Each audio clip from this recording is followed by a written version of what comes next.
با ادب با نصیب نقشبندیہ کے عظیم پیشوا حضرت سیدنا مجدد الفسانی رحمت اللہ تعالی علیہ نے ایک دن عام بیت الخلا میں بڑا سائز کا مٹی کا پیالہ دیکھا. غور سے دیکھا تو بے تاب ہو گئے کیونکہ اس پیالے پر اللہ رب العزت کا نام لکھا ہوا تھا. آگے بڑھے, پیالہ اٹھایا اور خادم سے پانی کا لوٹا منگوا کر اپنے ہاتھوں سے خوب مل مل کر اچھی طرح دھویا اور اس کو پاک کیا.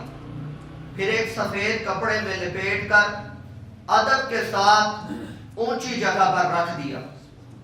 ایک دن اللہ تعالیٰ کی طرف سے آپ کو الہام ہوا, یعنی دل میں بات ڈالی گئی, جس طرح تم نے میرے نام کی تعظیم کی میں بھی دنیا اور آخرت میں تمہارا نام اونچا کر دیتا ہوں.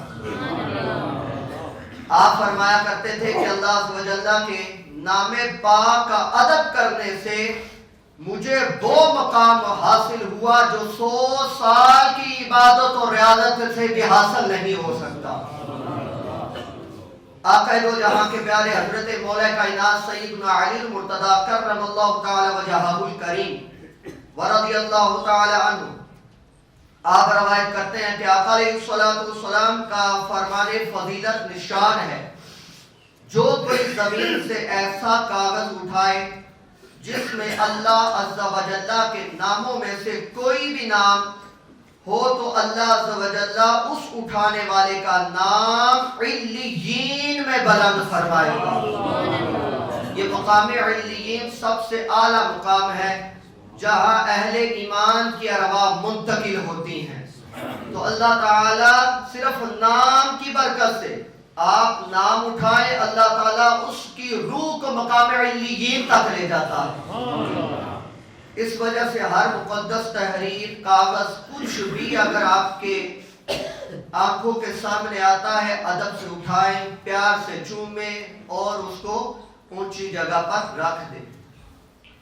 مفتی محمد امجد علی اعظمی رحمت اللہ تعالی علیہ فرماتے ہیں, بچھونے یا مصلے پر کچھ لکھا ہوا ہو تو اس کو استعمال کرنا ناجائز ہے.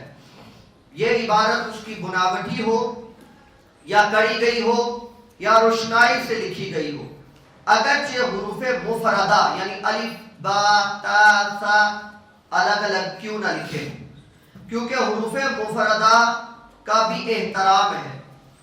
اکثر دسترخوان پر عبارت لکھی ہوتی ہے, ایسے دسترخوانوں کو استعمال میں لانا اور ان پر کھانا کھانا نہ چاہیے. بعض لوگوں کے تکیوں پر اشعار لکھے ہوتے ہیں, ان کا بھی استعمال نہیں کرنا چاہیے. یعنی کیا مطلب سمجھا یہ رہے ہیں, کوئی بھی لفظ ہو وہ الگ الگ ہو یا جدا جدا ہو تو ایسی چیزوں کو استعمال میں نہیں لانا چاہیے. ان چیزوں کا استعمال کریں جہاں پر یہ حروف نہ لکھے ہوئے ہوں. حضرت سیدنا بشر حافی رحمت اللہ تعالی علیہ توبہ سے قبل بہت بڑے شرابی تھے. آپ ایک مرتبہ شراب کے نشے میں دھند کہیں جا رہے تھے, راستے میں ایک کاغذ پر نظر پڑی جس پر لکھا ہوا تھا بسم اللہ الرحمن الرحیم. آپ نے تعظیماً اٹھایا اور عطر خرید کر معطر کیا, یعنی خوشبو لگائی. خوشبو لگانے کے بعد پھر اسے بلند جگہ پر ادب کے ساتھ رکھ دیا. اسی رات ایک بزرگ نے خواب میں سنا کوئی کہہ رہا ہے, جاؤ بشر سے کہہ دو کہ تم نے میرے نام کو معطر کیا, اس کی تعظیم کی, اسے بلند جگہ پر رکھا, ہم بھی تمہیں پاک کریں گے, ہم بھی تمہیں پاک کریں گے. ان بزرگ نے دل میں سوچا بشر تو بہت بڑا شرابی ہے اور یہ شیطانی خواب ہو سکتا ہے, کوئی رحمانی خواب نہیں. انہوں نے وضو کیا, 2 نفل پڑھے, دوبارہ سوئے تو دوبارہ خواب آ گئے. انہوں نے پھر یہی سوچا, انہوں نے پھر وضو کیا, 2 نفل پڑھے, دوبارہ سوئے, پھر خواب آ گئی اور کہا جاؤ بشر حافی کو یہ پیغام دے دو. اور یہ پیغام بشر حافی کے لیے ہے. اب عزیز وقار ہوا کچھ یوں, وہ بزرگ حضرت بشر حافی کی تلاش میں نکلے, ان کو پتہ چلا وہ تو شراب کی محفل میں ہے، وہاں پہنچے اور بشر کو آواز دی۔ لوگوں نے بتایا وہ تو نشے میں ہے۔ انہوں نے کہا کہ انہیں جا کر کسی طرح بتا دو کہ ایک آدمی آپ کے نام کا کوئی پیغام لایا ہے اور وہ باہر کھڑا ہے۔ کسی نے جا کر خبر دی تو حضرت بشر حافی نے فرمایا اس سے پوچھو وہ کس کا پیغام لایا ہے۔ دریافت کرنے پر وہ بزرگ فرمانے لگے کسی اور کا نہیں، اللہ عز و جل کا پیغام لایا ہو۔ تو اس کو بتائی گئی تو وہ جھوم اٹھے، فوراً ننگے پاؤں باہر تشریف لائے، پیغام حق سن کر سچے دل سے توبہ کی اور اس بلند مقام پر پہنچے کہ مشاہدہ حق کے غلبے کی شدت سے ننگے پاؤں رہنے لگے۔ اس لیے آپ حافی یعنی ننگے پاؤں کے لقب سے ہی مشہور ہو گئے۔ اور اب اسی وقار حضرت بشر حافی جس راستے سے ایک دفعہ نام پاک کی تعظیم کی ہے، بسم اللہ الرحمن الرحیم، کہ اللہ تعالیٰ نے ولی بنا دیا اور ایسا رتبہ عطا فرمایا کہ جہاں سے حضرت بشر حافی، کیونکہ پھر انہوں نے زندگی بھر جوتے نہیں پہنے، جہاں سے آپ گزرتے تھے وہاں جانور بھی گندگی نہیں کرتے تھے۔ تو ایک مرتبہ ہوا یہ کہ ایک جانور نے گندگی کر دی، تو جس نے دیکھا اس نے سوچا ہو سکتا ہے کہ بشر حافی نہ رہے ہو، اس دنیا فانی سے رخصت ہو گئے، کیونکہ اس راستے میں آج تک جب تک حضرت بشر حافی گزرتے رہے کسی نے گندگی نہیں کی، آج کی ہے تو ان کا وصال ہو چکا ہوگا۔ یہ کہنا تھا کہ خبر آ گئی کہ حضرت بشر حافی چل بسے، یعنی جانور بھی ادب کرتے تھے، اتنا مقام دیا صرف ابا سی وقار تعظیم کی وجہ سے۔ ایک شخص حضرت سیدنا وہب بن منبہ رحمت اللہ تعالی علیہ فرماتے ہیں بنی اسرائیل میں مستح نامی کا ایک آدمی تھا جو 200 سال تک اللہ کی نافرمانی کرتا رہا۔ کتنے سال تک؟ 200 سال تک نافرمانی کرتا رہا۔ جب وہ مر گیا تو لوگوں نے اسے ٹانگوں سے گھسیٹ کر گندگی کے ڈھیر پر پھینک دیا۔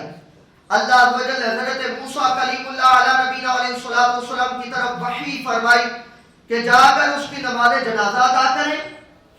آپ علیہ السلام نے عرض کی یا اللہ عز و جل، بنی اسرائیل کہتے ہیں کہ وہ 200 سال تک تیری نافرمانی کرتا رہا ہے۔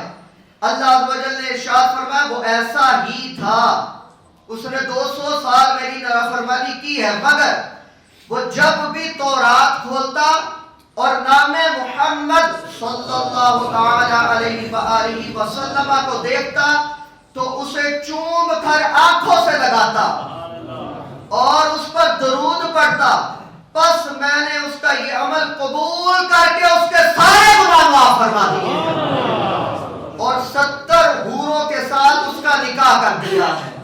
تو اب اسی وقار ابھی تو نام کی باتیں چھڑی ہوئی ہیں، صرف نام کی باتیں، تو ذات کی تعظیم ہو تو اللہ کتنا نوازتا ہوگا، اللہ کتنا کرم کرتا ہوگا۔ آقا دو جہاں پہ حبیب علیہ السلام کے غلام بات کو اختتام کی طرف بڑھاتے ہوئے حضرت سیدنا سفیان رحمت اللہ تعالی علیہ کا بیان ہے، حضرت سیدنا عمر بن قیس رحمت اللہ تعالی علیہ کے پاس جب کوئی عالم دین تشریف لاتے تو آپ رحمت اللہ تعالی علیہ 2 زانوں بیٹھ جاتے تعظیماً۔ حضرت علامہ اسماعیل حقی فرماتے ہیں یاد رکھو علماء انبیاء کرام علیہ السلام کے وارث ہیں، ان کے علوم انبیاء کرام علیہ السلام کے علوم سے حاصل شدہ ہے، تو جس طرح باعمل علماء کرام علیہم رضوان انہیں اور مرسلین کے اعمال اور علوم کے وارث ہیں، اسی طرح علماء کا مذاق اڑانے والے اور مذاق اڑانے میں ابو جہل، عتبہ بن ابی معیط اور ان جیسے کافروں کے وارث ہیں۔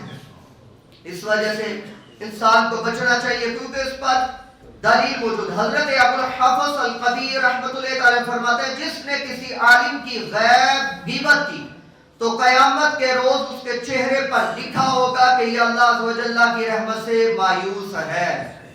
تو اس وجہ سے جو عالم ربانی صحیح عقیدہ سنی عالمی ہو تو اس کی تعظیم کرنی چاہیے، اس کی بے ادبی نہیں کرنی چاہیے۔ علماء سو یہ الگ ٹاپک ہے۔